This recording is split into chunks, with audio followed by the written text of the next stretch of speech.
Hey folks, how you doing today? I'm rolling. I'm in my mobile office here, the famous mobile office. Getting into some heavy traffic here, but what I wanted to do today is kind of insert this little preamble before we take a look at my first slideshow presentation that I've actually done to kind of give you an idea what's involved in starting up a backyard solar panel array, and what I did personally. You're going to see an assortment of slides here coming up, and there's not going to be any excuse me, there's not going to be any verbal instructions or anything, but I tried to detail with photographs and some text as far as what I did and little tips that I had along the way. So I have some patience. I'd say the whole slideshow is maybe 5 minutes long if you let it run straight through, but just stop and pause and take a close look. A couple of little things I'll mention. Oh, you know what, before we go any further, let's give glory to where glory goes, to our Lord and Savior. In the name of the Father, Son, Holy Spirit, may the words of my mouth and the meditations of my heart be totally acceptable to you, O Lord, my God, my strength and my Redeemer. Amen. In the name of the Father, Son, Holy Spirit. Okay, wow, it got dark. I'm in a tunnel here. Where was I? Yes, okay, some little tips as we're going along here. Notes. During the install, I did not follow the step-by-step instructions from EcoWorthy that came with the tracker that I used with my panels. In my case, you know, they say you have to dig a hole 2 feet in diameter, 1.5 foot in diameter, and 3 foot deep or whatever. And I think, you know, for some applications that might be what's needed, but for me and my application, I have rocks all over my yard. I mean, everywhere you try to dig, you're going to dig up a foot diameter rock. So, and I had to position this panel as close to the fence as I could get it. So I was having some difficulties. So what I did, I think I dug down about 10 inches or a foot, and I hit a ledge or something in the yard. So what I had to do was do like a half a hole for the remaining 1.5 foot deep. So I think all told I may have 24 inches deep, 24 to 30 inches deep, and about a foot and a half, 18 inches around. I ended up using almost 450 pounds of cement. So you know what? It's not going anywhere, and we don't get all that much wind, so, you know, go figure with that. The other thing, the mounting bolts that came with the solar tracker required you to drill into a flat concrete slab or post, which I had every intention of doing, but when I ran into these other problems, I said there's got to be a better way. So what I ended up doing was taking the 2 struts, as you see in the first couple pictures in the presentation, the struts that came with the kit for the tracker, for the panels. I ended up using those as crossbars to set my tracker down on.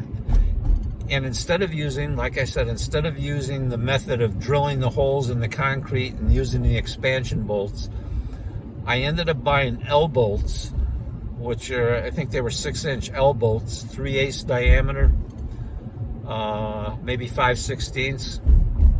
I didn't use the nuts and bolts that came with the tracker package. These were very inexpensive, these L bolts. And I attached the L bolt top with the threads to the crossbars and extended the L-shaped bolt down into the concrete, so it's not going anywhere. And I had 5 inches, 4.5 to 5 inches of that bolt down in the surface of the concrete, which I poured right up into the underside of the struts for the panels that you see in the picture there. So I tried to illustrate as best I could. These were pictures that I took last summer when I was installing this, because I knew eventually I was going to put that up on YouTube, and I wanted to try to be as clear as I could. So I'm trying to think of anything else. Oh, the PVC pipe. You know, I didn't want the wires to be exposed any more than I had to, so I ran a PVC pipe that encased the wires all the way down to the back door, which was about a 50-foot run. And I didn't want them coming up in the grass from underneath the ground or anything, so I said, you know, I'll just take some PVC pipe and put it together and do a couple tricky curves and come up through the concrete and have the wires go into that PVC pipe. I tried to make as neat of an installation as I could, and without any danger of the wires getting cut by a weed whacker or whatever. So, you know, I really hope this video helps somebody out there, and it'll illustrate that you don't sometimes, and again, follow the instructions. Always follow the instructions from the manufacturer when you can, because I don't want to have anybody get into a liability situation or have it fail and, oh, it's not holding up, this, that, the other thing. But we get minimal wind where I live. It's up against a fence, so there's not a lot of open space where the wind is going to be a factor. So, and I only had 3 panels on there, 3 195 watt EcoWorthy panels, which are pretty good panels, by the way. So with these 3 panels, I can actually generate, on a good sunny day, I can generate about 450 watts on a sunny day, and they'll charge in about an hour and a half maybe.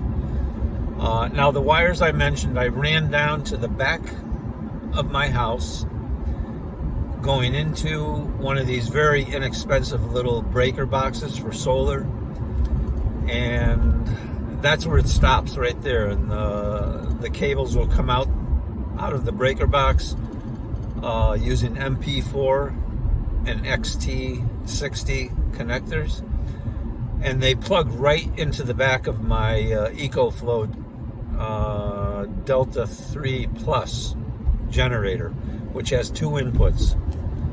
Now, I'll mention on mine also, my installation, I had 2 panels. They were wired in series, and I didn't want to get into an amperage problem, so I left the 2 panels hooked in series to number 8 gauge solar wire, which is very heavy. It's the only regret I have in this installation. I probably could have got away with number 10 wire, but I went with 8 because I was brand new at it and I didn't know any better, you know. And but I think in the long run now, looking back, it was probably overkill. So, and it was hard to difficult to deal with, you know, shoving it into the PVC pipe and all that, and going around corners and that. It was hard. So that's one lesson I learned. So in my case, I probably would have gone with number 10 instead of number 8. Now, that was 2 panels. Now the 3rd panel I put on a separate line with number 10 wire, which was so much easier to work with.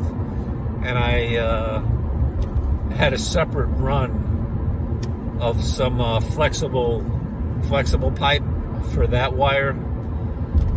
And so 2 panels on one number 8 gauge wire going through one PVC pipe, and then the third panel on its own line, number 10 wire, all going to the breaker box, coming out the breaker box. So I had two wires coming out of the breaker box, one for 2 panels, one for 1 panel, and they plug right with the XT60 connectors.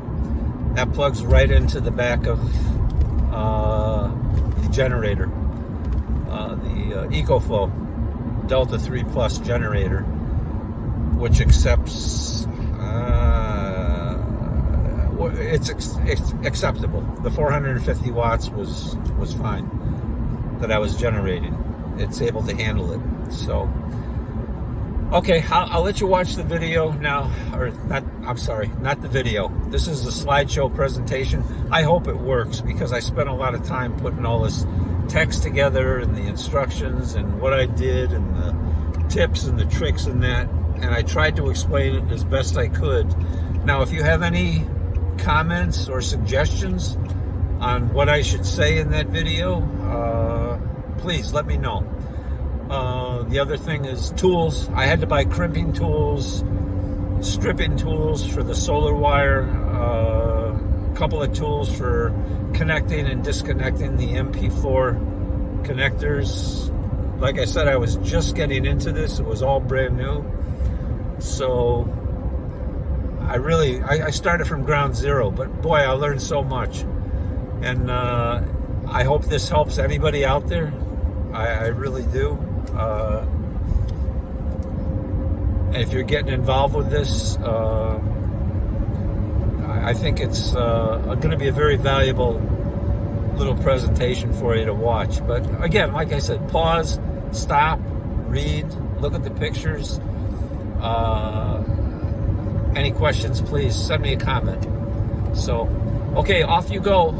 Read the presentation, and I'll see you in another video. Thanks again for watching. God bless you all. Have a wonderful day.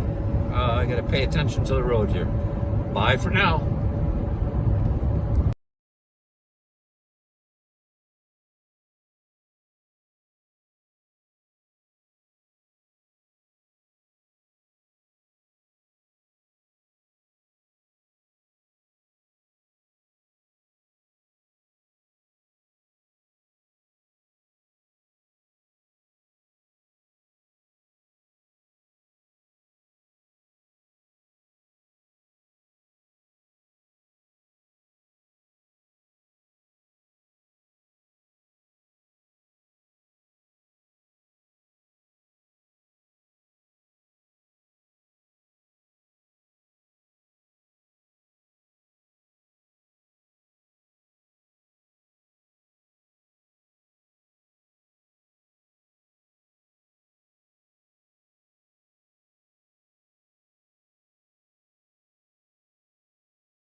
Hi there. So what'd you think about that? I know it's kind of tedious getting through all those slides and all the text and the information. Uh, I'm glad you had a little patience to carry it through till the end. Uh, and again, it's one of those stop, start, pause, read, think type of presentations, but glad you made it to the end and we're able to see you here as you go on your journey and learn a little bit more about the solar applications and how it can benefit you. So that's enough for me today. Again, comment if you have any questions at all, which I'm sure you might. I may have generated some questions after watching all that. And if I missed something, let me know. I couldn't put it all in there. I think I had 17 or 18 different images there, but it was fun. It was fun doing. First time I actually used editing. It's the only way you could do it with the information that I had. It would be a long voiceover if I were to do it. So I wanted to make sure you had something at least printable, maybe you could use as a guideline. So, okay, that's enough for today. I'll see you on the other side, and Memorial Day weekend coming up. So have a great day. God bless you. Talk to you soon. Bye.